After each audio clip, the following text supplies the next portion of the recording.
Hello, good morning. I just want to go through today. We're going to start chapter 7 and just give you an introduction to writing formulas um, from different ions or different names of ionic substances. In this chapter, we're going to go through and name ionic substances and write ionic formulas, molecular substances and write molecular formulas, and then finally, we're going to do naming acids as part of this section.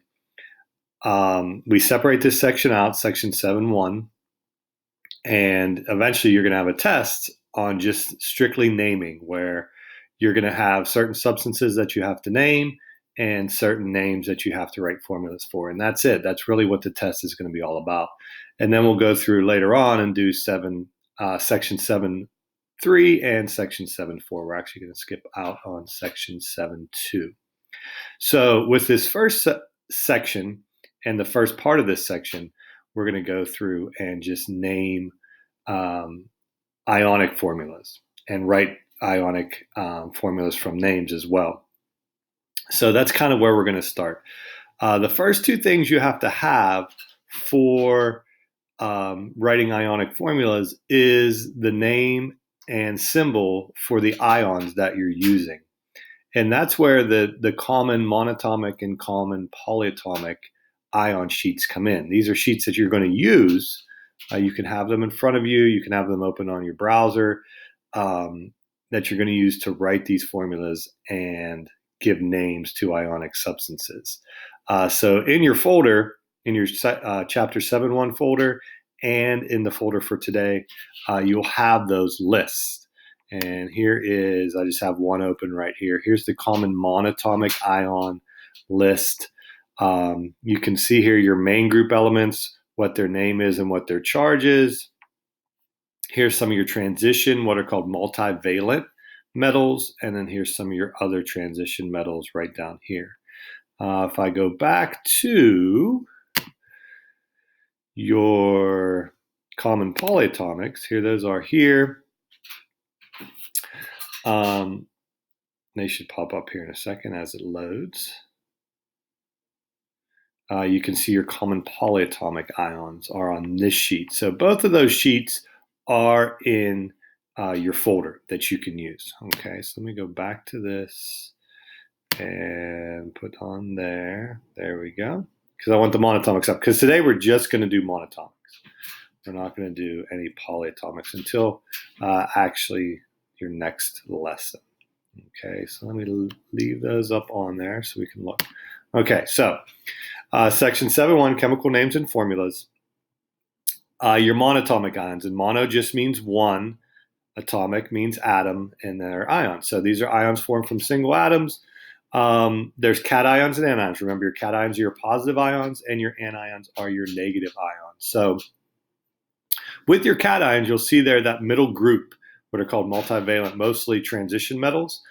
They can have more than one charge. Okay, they're called multivalent. So what we use there is a Roman numeral in the name that designates the charge.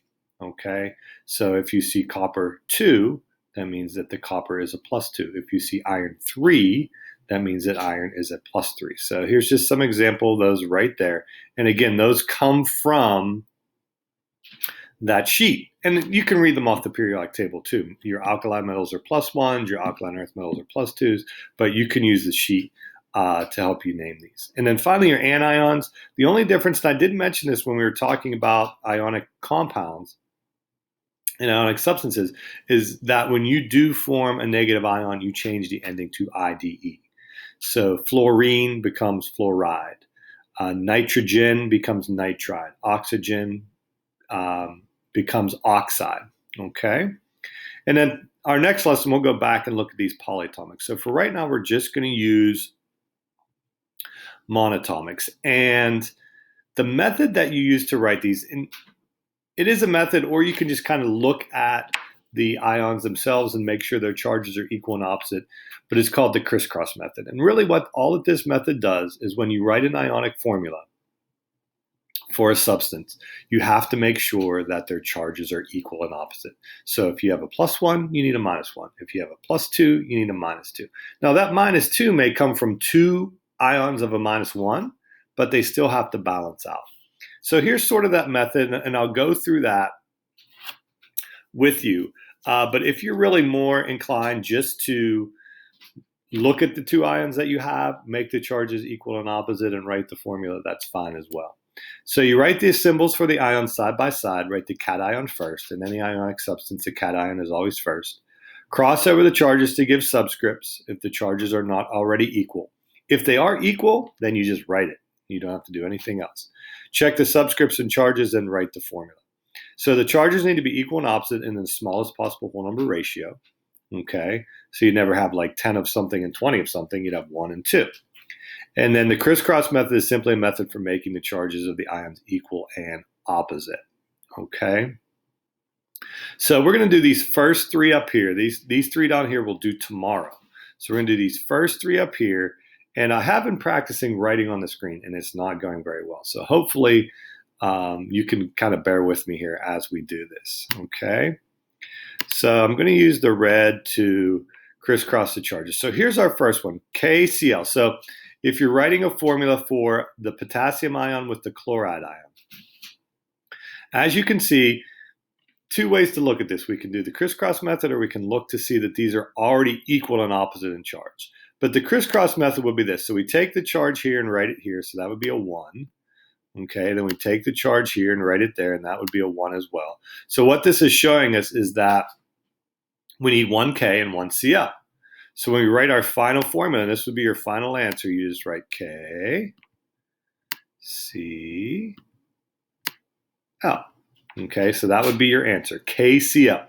It's already +1, -1. The charges are equal and opposite. Okay, does that make sense? All right. So when you pull these down to crisscross them, you don't worry about the plus or minus. You just write the actual number of what it is. So if it's +2, you just write a 2. If it's -2, you just write a 2. Okay.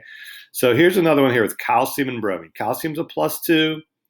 Bromide is a -1. So I take this down here. I need 2 of those. And I take this down here, and I need 1 of those. So when I write my final formula, I have to write that I have 1 calcium and 2 bromine. So that'd be C, A, oh, that's tough, B, R, 2. That didn't go real well, but hopefully you can see what I mean. Okay. And then finally, here's our last one with iron 3 and oxide. So I take this 3, I write it there. There's my 3. And I take my 2 and I write it there. So now I have 2 iron 3s and 3 oxides. So I have to go F, E, 2, O, 3. So that would be my final formula. And these are all together. I know that I wrote that a little bit far apart, but so we have KCl, CaBr2, and Fe2O3. So really more than having the ions side by side, what you're going to be given is a name. Okay, and then you have to look up the particular ions from your ion sheet, write them side by side, then do this method. Okay, so let me erase all this and move down a little bit to get my pointer out. Okay. So we're going to do a couple of these. I'm going to leave this first one out, this sodium sulfate. We're going to do these two right here, and then we'll go back our next lesson and do these. These contain polyatomic ions. So let's look at this first one, this copper 2 fluoride. Okay, I'm changing to blue. So copper 2, you have to write this first ion. So if you look at your monatomic ion sheet, okay, here's copper 2 right here, and I got to go back to my pointer. Here's copper 2 right here. It's Cu plus 2. Okay, so we would write that right here. Cu plus 2. Okay. And then we need fluoride. So we go back over here, look at this chart. There's fluoride right there. It's F minus. So I'm going to go back over here and write my F minus. Now I have my 2 ions side by side. So now I have to crisscross 2 of those, 1 of those, and I write my final formula, CuF.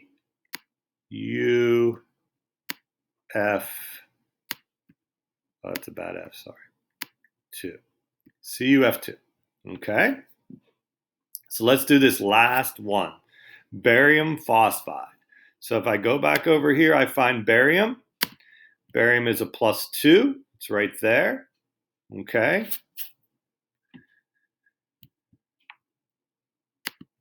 So I write that down. My little one just woke up. Ba plus 2.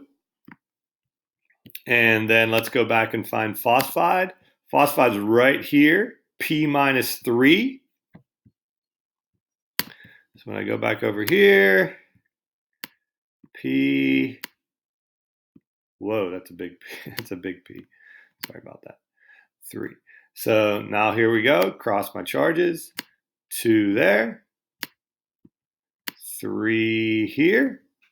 Okay, so I have 3 bariums and 2 phosphides. So I'm going to actually write it up here. You can write it a little better for yourself. So it's going to be Ba3 P2. Whoops, I don't know how that jumped down there. Whoops. P2. And that would be barium phosphide. Okay?